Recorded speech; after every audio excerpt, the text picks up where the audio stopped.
because being yourself is the best gift you can give to the world. Hi, she's Sarah. She's Mina. And welcome to the Unfiltered Unspoken Podcast. Today's episode is going to be about why being cringe is better than being boring. Exactly, because sometimes you gotta be cringe in order to be yourself. And honestly, what's even cringe? Like, cringe is just being used for everything these days. And is it kind of rage baiting, the title? Because, like, there's no meaning of cringe, honestly. I agree, for sure. Like, we see these, like, creators on, like, social media platforms and, like, in real life. And, like, all of the comments are, like full of, like, oh my god, she's so cringe. Oh my god, that was so cringe. What is cringe? Exactly. Define cringe to me. Girl, I don't get it. Because, like, being yourself is cringe, then what are you supposed to be? Like, are you supposed to fake it to be able to not be cringe? Yeah, and I think a lot of people just fake themselves these days.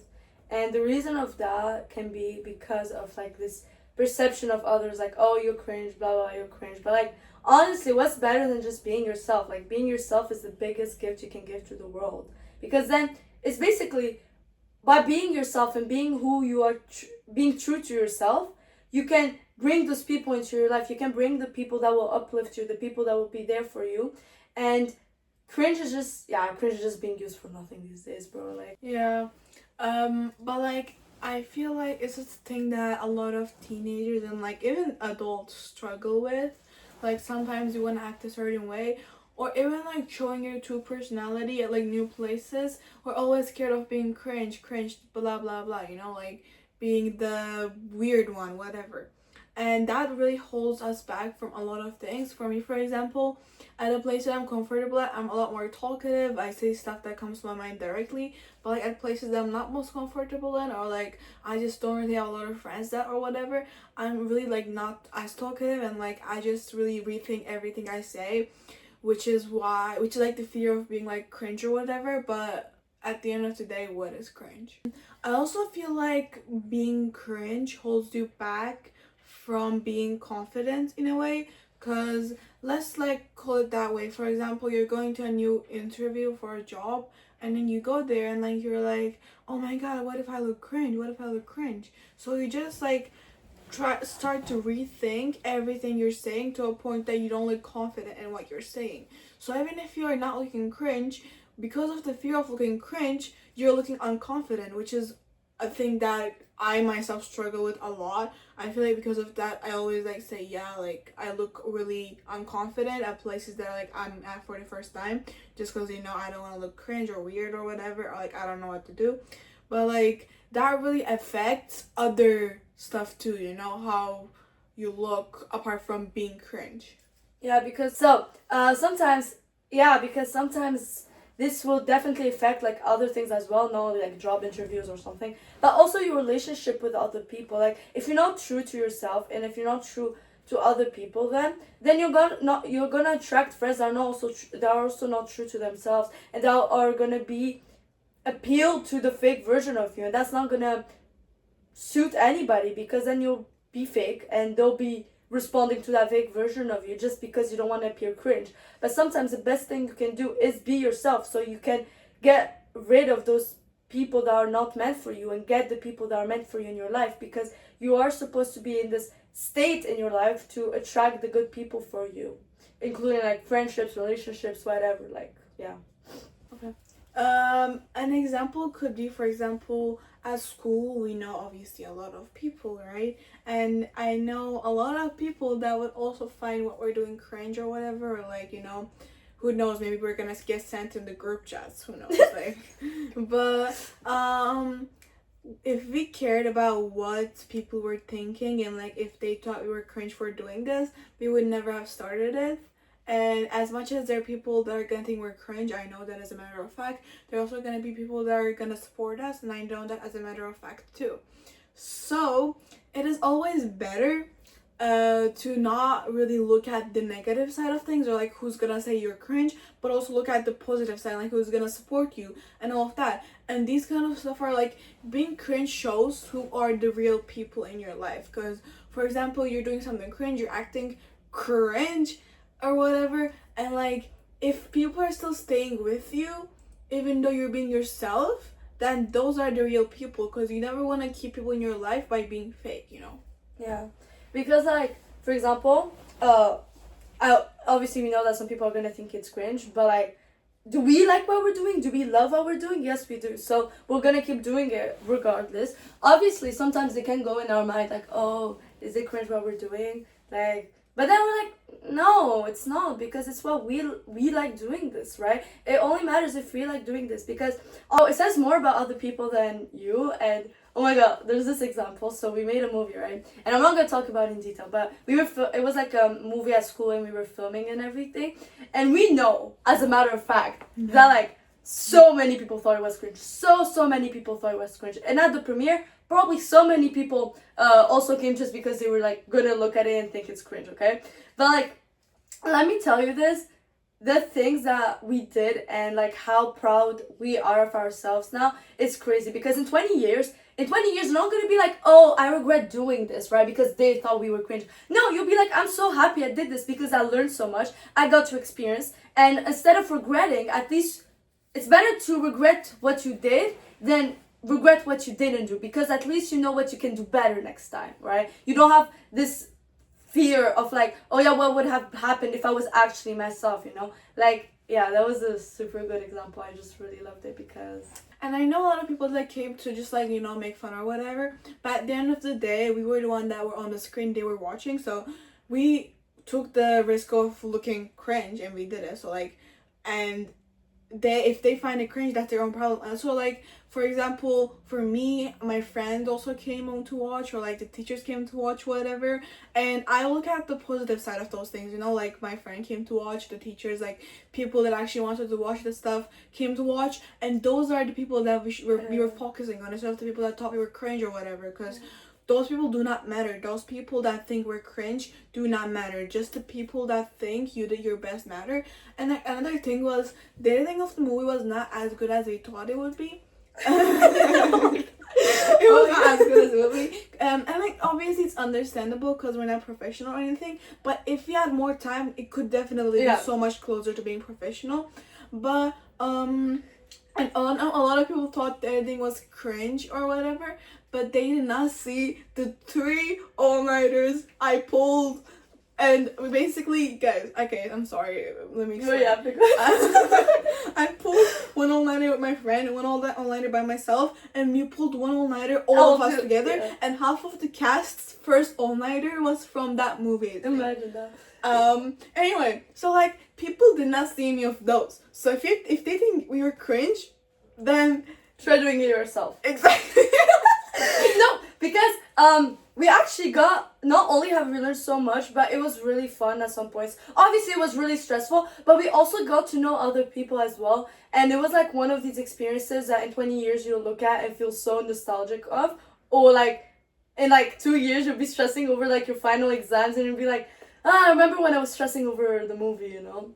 And yeah, so many people liked it, and it was amazing because we finally saw all those efforts being put in. That's something you should take in your own experiences as well. Like, we got to know so many people. We got to know where like to improve and everything, and the experiences that come across that. Because I tell you, if a year ago you would have told us we would have opened a podcast, I'd be like, what made you do this? You know, like, it's amazing to have come this far. So yeah, don't limit yourself to those not boundaries, but to your comfort zone as well. Because you can do so much if you just try to be yourself. And we got food after the premiere, so that's something. So being cringe means getting food, y'all. Yeah, I have another example. We're giving a lot of examples so you guys can like, you know. But I used to love books, right? And I still do. But I used to have this like Instagram account, right? When I was like from like 10 to like 13 or something. And I used to review books, right? And obviously a lot of people thought it was cringe. Like, people from this school thought it was cringe, but then I stopped, and then they asked me if I stopped, and I was like, yeah. Anyways, so I was like reviewing books, right? And at some point, obviously I thought like a lot of people thought it was cringe, right? But at some point I started getting these books for free, right? To review them. So not only was I learning by myself, because now I know a lot about these things, but I was also getting things back just for being myself and putting out my skills in the world. Even though like I was young, people probably thought it was cringe, and yeah, it's fun to be yourself, guys. Be yourself. Be yourself, guys. Let's like talk about advice a bit, like what we can do together, because not like we're perfect at this, to be able to like not care about being cringe. I feel like one thing that you should do, I know everyone says this, do not care about what other people think, especially the people that are like, they don't want you to succeed. And like stuff that you're doing are probably stuff that are gonna make you succeed, and if they see this, they're gonna want to stop you. Don't care about those people at all. Be yourself. I genuinely find people that are themselves and seen as cringe so much more than people that are just like 24/7, you know, trying to not look cringe and like trying to look nonchalant. I don't like nonchalant. Don't be nonchalant. Yeah. Obviously, like, if you want to be nonchalant, be nonchalant. But like, if that's not your personality, you don't have to be nonchalant just to like, you know, look nonchalant. there's some people that are just like reserved and more like calm, and I used to be that, but now I'm not that much anymore. But like, if that's your own personality, don't change your personality. Like, there's no thing on how to be yourself. You're yourself to yourself, right? You are yourself. You know, deep down, you know if you want this or not. Because like, imagine like the people judging you, right? Would you want their life? Would you want to be them? If not, then don't care about them. If yes, are you guys on the same path in life? Because like, if they're judging you, then it means that they have nothing to talk about, that they're talking about you. And that's their problem. I feel like one thing that we see like nonchalant is in guys. Nonchalant in guys is like a huge thing. Like a lot of guys just try to act nonchalant to act nonchalant. Like I know this by like fact, because I've had a lot of like guy friends that like were nonchalant at first, but once I get to know them, they're not nonchalant anymore. And like this is a term, I feel like guys have to be careless, nonchalant, don't show their feelings, be like strong, whatever, all that stuff. I want to say shit, but I can't. But like all that stuff. So like you do not have to be like strong or like nonchalant to be a guy. Like that is one thing, and that is not gonna make you cringe. Being yourself is not gonna make you cringe. Be your gender, you being a guy doesn't mean you're supposed to be nonchalant all the time and like all of that stuff in order to not look cringe, you know? I said this about guys the most, obviously it also goes for girls, but I feel like I see this in guys a lot more. That's why I said the guys. Yeah, and those whole things about like being nonchalant, like trying to be nonchalant, right? Is that you're reserving yourself from so many good things. For example, if you're a guy and you like this girl, but you're like acting all nonchalant around her, that's not gonna help, okay? Like, there's a difference between being like calm and reserved, but still talking, while being straight up intimidating to the point where like nobody wants to talk to you, because they can see from your energy that you're like basically have a bit bar in front of you, like you're stopping people from getting to even like close to you, right? Emotionally, not like physically closer to you, emotionally closer to you, you know? Yeah. Put yourself out there. And what I mean by this is like, put yourself a bit out of your comfort zone. I know at first it's like really hard. It feels like you're gonna go into the middle of nothing. But like, these could be the simplest things ever. Obviously, everybody is different, right? Somebody's comfort zone is different for somebody else's. But it could literally be like going, and if you really like the hair of somebody, you go like, oh, I really like your hair. But like, that thing is built up, okay? But just look at the version you want to become. Look at the person that you want to become. And try to do these small steps every single day to become that person. Like, if you want to go, for example, let's say your goal is to compliment somebody, right, on their outfit. The first thing you can do is notice somebody with a good outfit. The next time, what you could do is notice somebody with a good outfit and like try to maintain eye contact with them or smile at them. Next time, you actually go up to that person and talk, say that. A time after that, if you want to go beyond, go and say the compliment, and then maybe like, where did you get the outfit from, you know? There's all these small steps that you can do to get out of your comfort zone a bit, so you can understand that being cringe is nothing. Being cringe, there's no meaning to being cringe, right? Because what's cringe? What's cringe, right? So like, getting out of your comfort zone shows you really like what you can do, right? And what you're missing out by keeping yourself away from the whole world. I definitely agree. Like, I do this a lot. I like, for example, basketball. I like, at first I was like really, not even at first, for the past 2 years I have been like so like trying to look nonchalant or whatever. I was just like so nonchalant, oh my goodness. And then like I didn't even like being nonchalant, but like I just really I felt like I don't have a choice. But now that I'm like more getting out of my comfort zone and stuff, it feels a lot better than like being nonchalant. And yes, not everyone is gonna be like the perfect nicest person, but that doesn't mean that you're supposed to like keep yourself from getting out of your comfort zone, you know. Okay, that said, the moral of this video: be yourself and be cringe. If like be yourself, don't even be cringe. Be yourself and don't worry about being cringe, you know. And that's all. We'll see you guys on the next video. Ya. Bye guys.